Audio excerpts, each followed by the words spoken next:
Okay, we're on Keilim Perek Tet Vav, Mishnah Vav. 6th Mishnah in the 15th chapter, last Mishnah, 15th chapter of Masechet Keilim. We're talking about wood Keilim, wood utensils, wood vessels. So now we're going to talk about some musical instruments. Says the Mishnah, Nivlei HaShara Tmeim. Nevel is a kind of a harp. So singing harps are tamei. Okay? V'nivlei b'nei Levi tahorin. But the harps of the Leviim are tahor. Why? What's the difference between the two? The Bartunera says, Nivalim v'kinarot, the harps and the violins or whatever, chalulim, they were hollowed. Umenukavim litzad hanimim, and they had holes in them where the strings were, la shmiya kol anigun. So the harp was some kind of hollowed out harp. And as we all know, the inside of a hollow instrument creates a reflective in order to magnify a reflecting of the sound waves in order to magnify the sound. But so that's not a problem, meaning if it was closed that'd be one thing. But derech haminagnim laniach betocham hamaot shemakabsim b'bnei adam ba'im lishmoa. So they would busk. I think that's the word. They were buskers, and the players would put money inside. Would stash the money inside. They had to put a place to put the money. It was something. It's a kli. Remember, a kli. In order to be makabel tumah, had beit kibul. So it's something that was carried malei v'rekam, empty and full. Okay, so let's say Rav Posen. He says, listen, this is in Nivlei HaShara, the singing harps. But the other one, he said they had like holes in them. I get little pushka things. That's what he says. In order to, that's the way he draws it. The way they would put the money in, and there may be a little trapdoor at the bottom to get your money out at the end. And it's not the way I imagine it. I have no idea how, but it's clear that they would use it in order to carry things.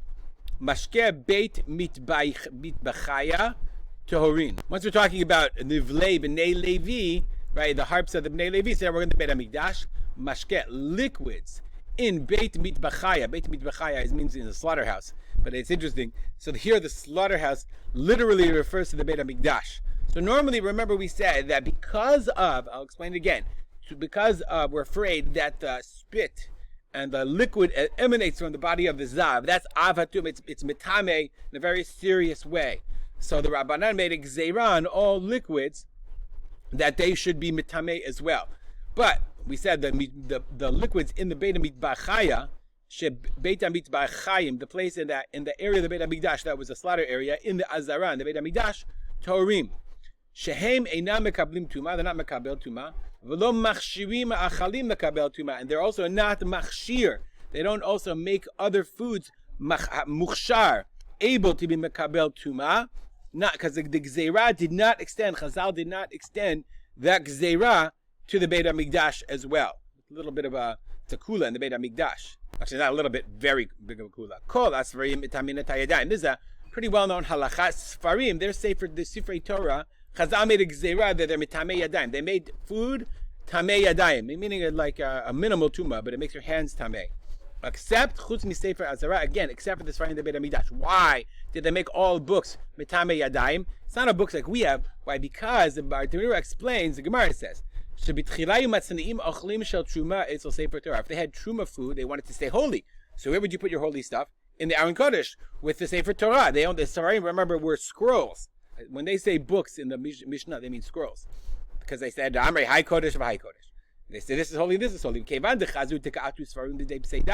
happened was they put food near something. The mice come and rodents come and they start eating into the books. The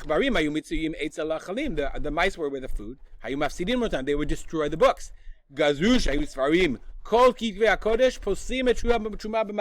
a gzeira, very, very fascinating. A din de Rabbanan that food is mitame sfarim. I'm sorry, sfarim is mitame food. The other way around. That the sfarim, that the sefer is mitame any truma. So if you put your truma there, it's no good anymore. Stop doing that. And that's the way they saved the food. So that gzeira was for all sfarim, chutz mi sefer hazara, except for the sfarim in the Beit HaMikdash that the Kohanim read, that the Kohen Gadol read, okay, on Yom HaKippurim, on Yom Kippur. Why? You're not worried maybe they'll put food there, because it's in the Beit HaMikdash. So that the gzeira, the decree of the Chachamim, did not apply to the Beit HaMikdash. A markof tahor. The markof is tahor. We'll see in a second what it is. A banton v'niktemon v'hairos harei elu tmeim. What is markos? Marcos is sushel echo tzima leitzanim their kov alav etzakabo. It's like a riding horse that they made of wood. Banton klei nigun gadol. It's a very large musical instrument. Sham nagem bo somcho al bitno. He puts it on his stomach. Niktamon. Niktamon is kli etz kli shel nigun. It's a musical instrument that's made b'tzurat regel shel etz. Shoseh misha nechtecha raglo. It's like it sounds very interesting. It's a musical instrument that's made in the shape of a wooden foot, a wooden leg.